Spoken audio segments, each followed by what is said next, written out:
Situação dos jogadores do Flamengo que estão entregues ao DM. Parece que tem novidade realmente para essa semana, né?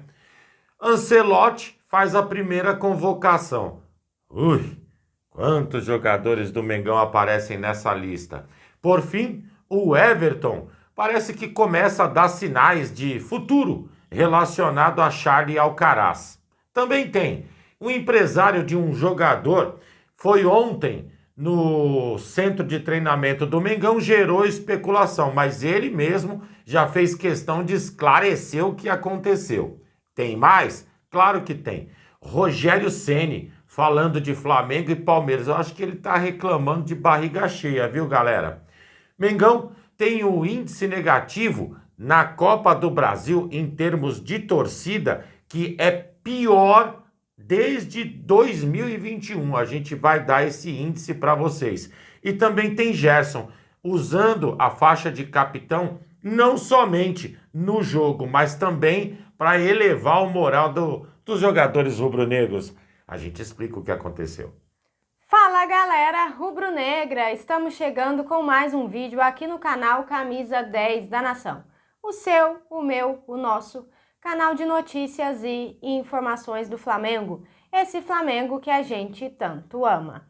Mas antes de começarmos com as notícias, gostaríamos de pedir a você que acompanha o nosso canal e ainda não é inscrito, para se inscrever aqui embaixo no botão inscreva-se, ativar o sininho da notificação, porque assim, sempre que postarmos um vídeo novo, você será notificado e, claro, deixar também o seu like e o seu comentário, porque isso ajuda demais o nosso trabalho e é muito importante para nós. E como sempre falamos, galera, é rapidinho, papum. E deu. Assim é.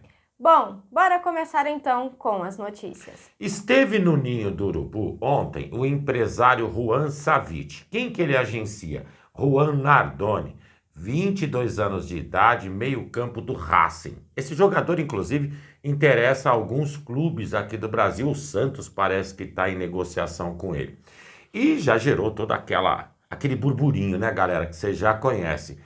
Aí, o próprio empresário fez questão de desmentir qualquer tipo de possibilidade de negociação entre Flamengo, o jogador, e o Racing. Ele disse o seguinte: vim simplesmente falar com o Boto e conhecer as instalações do Ninho do Urubu, porque falam muito bem dela.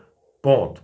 Na posição, o Flamengo hoje já conta com Alan, Gerson, De La Cruz, Everton Araújo, quem mais? Pulgar. Tem mais gente? Tem. Logo, logo vai ter, aliás, o Jorginho, que também joga naquele setor. Então, para o Flamengo é totalmente desnecessário esse tipo de contratação. E realmente o empresário está certo. O que tem de jogador nesse setor, apesar de hoje não termos ninguém, né, galera? Tá jogando com o menino da base, mas tem bastante nomes ali naquele setor. Foi só uma visita, pessoal. Se acalmem. Sem alarde. Bom, galera, seguindo com as notícias, Felipe Luiz pode ter novidades aí na lista dos relacionados para o jogo de amanhã contra o Táchira. Isso porque olha o Alan aparecendo e Matias Vinha treinaram com o grupo na atividade de ontem. No entanto, o treino dessa terça-feira será determinante para a decisão do nosso técnico. Vamos ver então a situação de cada um desses jogadores que estão aí entregues ao DM, galera. A começar pelo Alan, que está recuperado da lesão na coxa, já fazia atividades, no gramado há alguns dias, mas foi integrado ao elenco ontem. A resposta do jogador foi positiva e nesse momento não há restrições para a relação do jogador. O Vinha vivia um cenário bem parecido com o do Alan e também foi integrado ontem ao grupo sem restrições. No entanto, a presença do lateral no jogo de amanhã ainda não é garantida, ok, galera? Eric Pulgar, ele está em fase final de recuperação, fez mais um dia de atividade em campo, porém separado do grupo. Ele só deve ficar à disposição novamente para o jogo do fim de semana diante do Fortaleza. Gerson, como falamos ontem, foi diagnosticado com uma inflamação no joelho. ainda é dúvida para amanhã. Porém, existe a expectativa de uma recuperação a tempo para ele ser relacionado para esse jogo. Ju, e o De La Cruz? Ah, galera, o De La Cruz ainda segue em tratamento da lesão no joelho e está sendo preparado para o Mundial de Clubes. Tudo normal, né? Em se tratando de De La Cruz, não é surpresa nenhuma. Aliás, é o que mais me assusta. Continuando com as notícias, essa semana, Rogério Ceni deu uma entrevista e, sinceramente, alguns pontos são interessantes, mas o contexto geral eu não gostei muito não, e vou explicar o porquê. Ele falou sobre a hegemonia de Flamengo e Palmeiras no futebol nacional. Também disse que isso poderá ser diminuído com o passar dos anos, ou seja, as outras equipes vão conseguir se equiparar. Legal. Também falou sobre o projeto do Manchester City, que é de médio e longo prazo, para deixar o time baiano mais forte. A diferença entre Flamengo e Palmeiras e qualquer outro desses clubes que começam a despontar no cenário nacional é que nenhum dos dois é SAF. É tudo conquistado por esforço próprio. Então, eu acho que a valia da hegemonia do futebol desses dois clubes dentro do Brasil nesse momento se dá por isso. É pelos próprios esforços. Não dependeu de investimento de grupo nenhum do exterior para poder montar um time de verdade. Beleza. Aí ele disse o seguinte, que essa hegemonia deixa a disputa pouco saudável, sabendo que vai entrar nas competições e normalmente é um ou outro que vai chegar. Porra. Caraca, né, galera? A gente não tem culpa disso. Esse trabalho, principalmente que o Flamengo fez, ele já é, de muitos anos. Muitos. Se o Bahia vai chegar nesse contexto, coisa que eu até acredito, até porque o Grupo City é muito poderoso, é devagar. A gente vê o Red Bull, por exemplo, agora, fechando o estádio para reforma, o estádio que eles estão usando alternativo, eles estão gastando 30 milhões para reformar.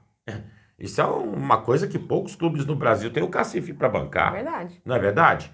E finalizou da seguinte forma: a hegemonia compromete a disputa equilibrada, o que acaba destoando dos demais. Existem algumas estruturas, a gente percebe, principalmente vamos pegar o Juventude, que hoje está lá na rabeira da tabela, que o cara tem aquele valor para investimento e não consegue passar. Agora, amanhã, ele se transforma numa SAF. E aí? E aí? Como é que fica, né, galera? Sei lá. Eu acho que tem sim que valorizar muito o que esses clubes, Flamengo e Palmeiras, fazem com o próprio esforço. Sempre, viu? Bom, galera, seguindo com as notícias, e a era de Carlo Ancelotti na seleção brasileira começou. E ontem o técnico fez a sua primeira convocação. Dentre os nomes aparecem 5 atletas do Flamengo. Ancelotti. São eles: Alexandro, Danilo, Léo Ortiz, Wesley e Gerson. Os jogos da seleção serão contra o Equador e também contra o Paraguai, nos dias 5 e 10 de junho, respectivamente. E a apresentação dos convocados está marcada para o dia 2 de junho. Bom, que seja muito bem-vindo, Carlo Ancelotti, à seleção, que faça um excelente trabalho, estamos contando com isso. O Brasil agradece, inclusive. Com certeza. Aí na lista vão aparecer jogadores que vão para a seleção uruguaia, para a equatoriana, dessa vez a chilena não. E o Rossi aparece na pré-lista da seleção argentina, viu? De olho nisso. Os caras lá estão vendo, né? Ah, meu Deus! Continuando com as notícias, o jogo entre Flamengo e Botafogo da Paraíba pela Copa do Brasil marcou, infelizmente, um recorde negativo para o Flamengo. Talvez a falta de apelo pelo Mengão ter vencido o jogo de ida, um time de menor proporção jogando dentro do Maracanã, talvez não tenha aquecido o coração do rubro-negro para encher o Maracanã como se devia. Preço alto, afastam também os torcedores, jogo de meio de semana ainda, que a gente mais ou menos já previa o resultado. Com essas, Desde 2021, época da pandemia, não se via o Flamengo jogando no Maracanã um público tão baixo, galera. Foram 23.612 pagantes, num total de 25.814 pessoas. Ou seja, Flamengo, diretoria, de olho, tem que melhorar a condição de valor de ingresso para o estádio estar cheio, né? Realmente, 25 mil pessoas no Maracanã é até prejuízo. Não, com certeza. Meu Com Deus certeza. do céu. Bom, galera, e seguindo com as notícias, a temporada do futebol inglês foi encerrada no último domingo. E com isso já começa aí, né, os planejamentos dos clubes para a próxima temporada. Ontem, o Everton, clube ao qual Alcaraz foi emprestado, publicou uma nota oficial no site do clube e confirmou por meio dela que estão em negociação pelo jogador. Um trecho da nota diz o seguinte: o clube continua as discussões com Carlos Alcaraz, que chegou por empréstimo do Flamengo em fevereiro até o final da temporada 24-25. Vale lembrar, galera, o seguinte, que o Alcaraz não atingiu aquelas metas, né, que gerariam aí uma obrigação de compra. Mas, como também já havíamos mencionado aqui no canal, o empresário de Alcaraz estava viajando para lá para tentar resolver aí essa situação. Vamos aguardar e ver o desenrolar dessa história, né?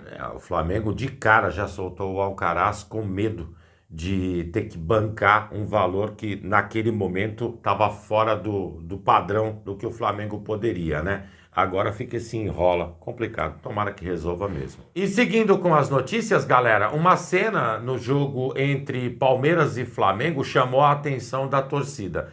No momento que foi realmente dado aquele pênalti absurdo a favor do Palmeiras, Gerson foi até Rossi e foi lá dar aquela força, né? Apoiar o goleiro, que aliás deu certo, porque acabou catando o pênalti. Dizem que pênalti que não é, não marca. Foi bem assim que aconteceu. Isso chamou a atenção da nossa torcida. Primeiro, pelo espírito de grupo da equipe. Segundo, pela liderança que Gerson realmente começa de vez a assumir dentro do elenco. E a gente precisa muito disso, né? Jogador que esteja pronto e próximo em todos os momentos. Afinal de contas, liderança também é isso, né, amigos? Parabéns ao Gerson. Realmente, parabéns ao Gerson, né? A gente sabe que cobrança de pênalti é ali, 50 para cada lado, né? Sim. E com esse apoio aí mostra, dá mais um gásinho, né? Um gás a mais pro nosso argentino que já tá estourando de gás, né? E ficou comportado com o Varela, que foi quem fez o pênalti, né? Verdade. Meu Deus do céu, Varela, cuidado, meu filho. Porra. Bom, galera, e essas eram as notícias que tínhamos para vocês agora pela manhã. Lembrando, você que é novo no canal e ainda não é inscrito, dá uma forcinha pra gente, botão aqui embaixo, já se inscreve, deixa o seu like, o seu comentário, compartilhem pra geral, porque vocês sabem, juntos somos mais fortes. Muito mais fortes, amigos. Pessoal, fiquem bem, um excelente dia a todos vocês, um grande abraço e até o próximo vídeo. Amigos e amigas, tchau, tchau.